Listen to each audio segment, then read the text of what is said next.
তো শেষ হয়ে গিয়েছে আজকের স্ম্যাকডাউনটি। আর আজকে স্ম্যাকডাউনটি ছিল স্যাটারডে নাইট মেইন ইভেন্টের এমনকি এভলিউশন প্রিভিউ শেষ স্ম্যাকডাউন। তো কি হলো আজকে স্ম্যাকডাউনে সে সম্পর্কে জেনে নেওয়া যাক। আজকে স্ম্যাকডাউনের শুরুতে আসেন এলএ নাইট এসে কথা বলতে থাকে স্যাটারলেন্সের পুরো ফ্যাকশন নিয়ে। তিনি বলে যে ডাব্লিউডাব্লিউইর শুরু থেকে এবং এখন তো চলে এসেছে স্পল এমনকি প্রেডিকশন যা সবসময় চলে আসবে, এমনকি এটি সবচেয়ে বেশি করে থাকে পল হেইম্যান। এবার স্যাটারলেন্স তার পুরো ফ্যাকশন নিয়ে আমাকে ডিস্ট্রয় করে দিতে চেয়েছিল, কিন্তু স্যাটারলেন্স তা পারেনি। আমি এবার মানডে নাইট রয়ে স্যাটারলেন্সকে একটি বিএফটি হিট করেছি, সে জায়গায় স্যাটারলেন্সকে এই বিএফটি একটি দিয়ে কিছুই করতে পারেনি। আর এই একটি বিএফটি স্যাটারলেন্সের জন্য যথেষ্ট নয়। আর মাত্র কয়েক ঘন্টা পর আমার সাথে স্যাটারলেন্সের একটি সিঙ্গেল ম্যাচ হতে যাচ্ছে, যে জায়গায় আমি একেবারে স্যাটারলেন্সকে ডিস্ট্রয় করে দিব।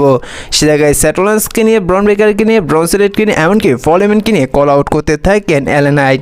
তারপর সে জায়গায় আসেন পল হেইম্যান এসে বলে যে আমি যখন থেকে স্যাটারলেন্সের সাথে যুক্ত হয়েছি তখন থেকে আমি ফিউচার দেখতে শুরু করেছি।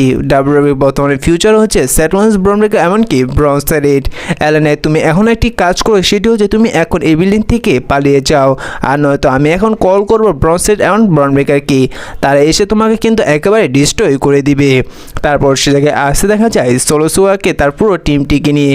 সে জায়গায় সোলো সিকা এসে পল হেইম্যানের সাথে কথা বলতে থাকে। সে জায়গায় সোলো সিকা পল হেইম্যানকে বলে যে পল হেইম্যান তুমি যখন ব্লাড লাইন থেকে চলে গিয়েছিল তখন ব্লাড লাইনটি একেবারে শেষ হয়ে গিয়েছে, না আছে এখন ওয়াইজম্যান, না আছে ব্লাড লাইন, না আছে এখন ট্রাইবাল চিফ, বর্তমানে রয়েছে এমএফটি। আর এর থেকে আমরা জানতে পারি যে সোলো সিকা তার যে টিমটির নাম ব্লাড লাইন রয়েছে সেই ব্লাড লাইনটির পরিবর্তে এমএফটি দিয়েছে। তারপর সে জায়গায় সোলো সিকা পল হেইম্যানকে বলে যে পল হেইম্যান তুমি যদি এখন এই বিল্ডিং থেকে পালিয়ে না যাও, তোমাকে আগে যে অবস্থা করেছি অ্যালাউন্স টেবিলে যে পাওয়ার বামটি দিয়েছি আমার সেই এমএফটিটি আগের মতনই তোমাকে সেই পাওয়ার বাম দিয়ে ডিস্ট্রয় করে দিবে। যেটা শুনে পল হেইম্যান অনেকটা ভয় পেয়ে যায় এবং তিনি দর্শকের মধ্যে দিয়ে পালিয়ে যায়। তারপর সোলো সিকা তার পুরো টিমটিকে নিয়ে তিনি এলএ নাইটকে বলে যে এলএ নাইট তুমিও যদি এখন পল হেইম্যানের মতন পালিয়ে না যাও তাহলে তোমাকে ডিস্ট্রয় করে দিব। আমি এখন হচ্ছে ইউএস চ্যাম্পিয়ন, কারণ এই টাইটেলটি তোমাকে হারিয়ে যে জিতেছিল আমি তাকে হারিয়ে আমি এখন ইউএস চ্যাম্পিয়ন হয়েছি, যার কারণে তোমার একটি কাজ করলেই ভালো হবে, সেটি হচ্ছে তুমি এখন এই জায়গা থেকে পালিয়ে যাও। সে জায়গায় এলএ নাইট পালিয়ে যায় না, যার কারণে দেখা যায় যে সোলো সিকা পুরো টিমটিকে নিয়ে এলএ নাইটকে আক্রমণ করতে যায়। ঠিক সেই সময় দেখা যায় যে জিম উসো একটি স্টিল চেয়ার নিয়ে আসেন সোলো সিকা ব্লাড লাইন মেম্বারগুলোকে আক্রমণ করার জন্য। সে জায়গায় সোলো সিকা ব্লাড লাইন মেম্বারগুলোকে আক্রমণ করে এবং তারা সে জায়গা থেকে পালিয়ে যায়।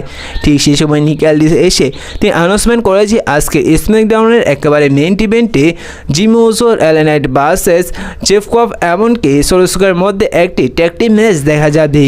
আর আপনাদের আরও একটি বিষয় জানিয়ে দিই যে এইবার স্যাটারডে নাইট মেইন ইভেন্টে কিন্তু সোলো সিকা এবং জিম উসোর মধ্যে একটি ইউএস চ্যাম্পিয়নশিপের ম্যাচ হবে। পরবর্তীতে ওমেন্সের একটি এভলিউশন প্রিভিউ মেম্বারগুলোর মধ্যে যে ট্যাগ টিম চ্যাম্পিয়নশিপের ম্যাচ হতে যাচ্ছে সেই ট্যাগ টিম চ্যাম্পিয়নশিপের মধ্যে এক এক করে 4টি মেম্বার নিয়ে একটি ব্যাটল ফর ম্যাচ দেখা যায়। তো এই ম্যাচটির মধ্যে রিংয়ে যে তাদের ট্যাগ টিম মেম্বারগুলো ছিল তাদের মধ্যে একটু আক্রমণ দেখা যায়, কিন্তু ম্যাচটির এক পর্যায়ে গিয়ে দেখা যায় যে এই ম্যাচটির মধ্যে অ্যালিস্টার ব্লেক তার ফিনিশার হিট করে এই ম্যাচটির মধ্যে ভিক্টরি নিয়ে নেয়। আর এই ম্যাচটির মধ্যে বলা যায় যে এনএক্সটি যে রেসলার ছিল তার পারফরমেন্স দেখার মতন ছিল। পরবর্তীতে স্ম্যাকডাউনে ট্যাগ টিম চ্যাম্পিয়নশিপের ম্যাচ দেখা যায় ওয়ার্ডসিস ফ্যামিলির সাথে স্টেট প্রফিটের মধ্যে। তো এই ম্যাচটি শুরু হলো দুটো টিমের পারফরমেন্স অসাধারণ ছিল। ম্যাচটির মধ্যে কিন্তু ওয়ার্ডসিস ফ্যামিলির পক্ষ থেকে এরিক রোমান তিনি অনেকটা ইন্টারফিয়ার করেছিল। তবু এই ম্যাচটির মধ্যে এক পর্যায়ে গিয়ে দেখা যায় যে ওয়ার্ডসিস ফ্যামিলি তার ফিনিশার হিট করে স্টেট প্রফিটদের হারিয়ে তারা নতুন স্ম্যাকডাউন ট্যাগ টিম চ্যাম্পিয়ন হয়ে যায় আজকের স্ম্যাকডাউনে। পরবর্তীতে রিংয়ে আসেন American popular singer J royal. তিনি এসে প্রথম গান করে তারপর তিনি প্রোমো কাট করেন, তারপর তাকে ইন্টারফিয়ার করে লোগান ফল এসে জে রয়্যালকে নিয়ে উল্টাপাল্টা কথা বলে। আর আপনাদের আরও একটি বিষয় জানিয়ে দিয়েছে আজকে স্ম্যাকডাউনে যে শহরে হচ্ছিল সেটি হচ্ছে জে রয়্যালের হোম টাউন। তারপর দেখা যায় যে র্যান্ডি অর্টন এসে তিনি লোগান ফলকে নিয়ে উল্টাপাল্টা কথা বলে এবং তিনি জে রয়্যালের সাপোর্ট হয়ে তিনি কথা বলেন লোগান ফলকে। তারপর দেখা যায় যে লোগান ফলের মধ্যে কথা কাটাকাটি চলে র্যান্ডি অর্টনের সাথে। ঠিক সেই সময় ড্রু ম্যাকইন্টায়ার তিনি পিছন থেকে এসে র্যান্ডি অর্টনকে একটি ড্রু ম্যাকইন্টায়ার ক্লেমর কিক দিয়ে দেয় এবং সে জায়গায় র্যান্ডি অর্টনকে ডিস্ট্রয় করে দেয় ড্রু ম্যাকইন্টায়ার। তারপর সিকিউরিটি গার্ডরা এসে ড্রু ম্যাকইন্টায়ারকে নিয়ে যায়। যেটা সুযোগ নিয়ে লোগান পল তিনি আক্রমণ করতে থাকে একের পর এক র্যান্ডি অর্টনকে। ঠিক সেই সময় র্যান্ডি অর্টনকে সেভ করে জেরি রয়্যাল তিনি আক্রমণ করে দেয় লোগান পলকে, যার কারণে লোগান পল রিং থেকে পালিয়ে যায়। তারপর জেরি রয়্যালের যে গিটার এবং যে ড্রামটি রয়েছে সেগুলো ভেঙে ফেলে লোগান পল। পরবর্তীতে আমরা ব্যাকস্টেজে জানতে পারি যে এবার স্যাটারডে নাইট মেইন ইভেন্টে ড্রু ম্যাকইন্টায়ার র্যান্ডি অর্টন যে ম্যাচটি হতে যাচ্ছে সে জায়গায় র্যান্ডি অর্টনের পাশে থাকবে জেরি রয়্যাল। আর এর থেকে বোঝা যায় যে এবার ডাব্লিউডাব্লিউ হয়তো এদের মধ্যে একটি ট্যাগ টিম ম্যাচ করবে আর নয়তো একটি সিঙ্গেল ম্যাচ অনুষ্ঠিত করবে সামারস্ল্যাম পেয়ার-ভিউতে। পরবর্তীতে দেখা যায় আর-ট্রুথ এবং অ্যালিস্টার ব্ল্যাকের মধ্যে একটি সিঙ্গেল ম্যাচ। সেই ম্যাচটির মধ্যে গিয়ে দেখা যায় যে অ্যালিস্টার ব্ল্যাককে আক্রমণ করার জন্য একটি স্টিল চেয়ার নিয়ে আসেন আর-ট্রুথ এবং আর-ট্রুথের হাত থেকে অ্যালিস্টার ব্ল্যাক সেই চেয়ারটি নিয়ে যায় এবং যেটার মাধ্যমে দেখা যায় যে পরবর্তীতে অ্যালিস্টার ব্ল্যাকের রোল আপের মাধ্যমে আর-ট্রুথ হারিয়ে দেয়, যেটা থেকে অ্যালিস্টার ব্ল্যাক অনেকটা রেগে যায়। এমনকি সে রাগ নিয়ে তিনি ব্যাকস্টেজে যায় আর-ট্রুথকে আক্রমণ করার জন্য। সে জায়গায় ডেভিন প্রিন্স তিনি অ্যালিস্টার ব্ল্যাককে শান্ত করার চেষ্টা করে, উল্টো অ্যালিস্টার ব্ল্যাক তিনি ডেভিন প্রিন্সকে আক্রমণ করে দেয়। আর আপনাদের যেমন জানিয়েছিলাম যে এই জায়গা থেকে ডাব্লিউডাব্লিউ এইবার সামারস্ল্যাম পেয়ার-ভিউর জন্য অ্যালিস্টার ব্ল্যাক এবং ডেভিন প্রিন্সের একটি স্ট্যান্ড তৈরি করবে, তো তেমনটি দেখা গেল আজকে স্ম্যাকডাউনে।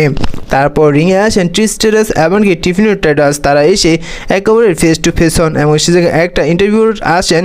তিনি এসে বলে যে টিফিনি ট্রেডার্সকে তিনি কেন ট্রিশ স্ট্রেটাসকে এবার এভলিউশন পেয়ার-ভিউর জন্য তার অপোনেন্ট হিসেবে চুজ করেছে। সে জায়গায় টিফিনি ট্রেডার্স বলে যে আমি এবার মানি ইন দ্য ব্যাংক ক্যাশিং করে চ্যাম্পিয়ন হয়েছি, আমি হারিয়েছি রেসলমেনিয়াতে শার্লট ফ্লেয়ারের মতো বড় রেসলারকে, আমি হারিয়েছি মাস্টার অফ রেসলার নায়াজাককে, আমি অনেককে হারিয়েছি। আমি এবার ডাব্লিউডাব্লিউর গ্রেটেস্ট চ্যাম্পিয়ন হওয়ার জন্য টিফিনি ট্রেডার্সকে চুজ করেছি। আমি এবার এভলিউশন পেয়ার-ভিউতে টিফিনি ট্রেডার্সকে হারিয়ে আমি প্রুভ করে দিয়ে দিব যে আমি ডাব্লিউডাব্লিউর গ্রেটেস্ট এবং আমি হচ্ছি ডাব্লিউডাব্লিউতে বেস্ট চ্যাম্পিয়ন। তারপর টিফিনি ট্রেডার্সকে ট্রিশ বলে যে তুমি যদি এভলিউশন পেয়ার-ভিউতে আমাকে হারিয়ে দাও তাহলে তুমি গ্রেটেস্ট রেসলার হবে, কিন্তু আমি তোমাকে হারিয়ে দিই তুমি গ্রেটেস্ট রেসলার হতে পারবে না, এমনকি পাশাপাশি তোমার চ্যাম্পিয়নশিপটি চলে যাবে। তো এদের মধ্যে এমন একটি ছোট প্রোমো কার্ড দেখা যায়, কিন্তু এদের প্রোমো কার্ডের মধ্যে এক পর্যায়ে দেখা যায় যে নিয়মি আসেন তার মানি ইন দ্য ব্যাংকটি নিয়ে, কিন্তু ঠিক সে সময় দেখা যায় যে জেড কালের এসে তিনি নিয়মিকে আক্রমণ করে একেবারে ডিস্ট্রয় করে দেয়, এমনকি সিকিউরিটি গার্ডরা এসে তাদের থামিয়ে দেয়। পরবর্তীতে দেখা যায় সোলো সুকা জেফ কপ ভার্সেস জিমি উসো এলএ নাইটের মধ্যে একটি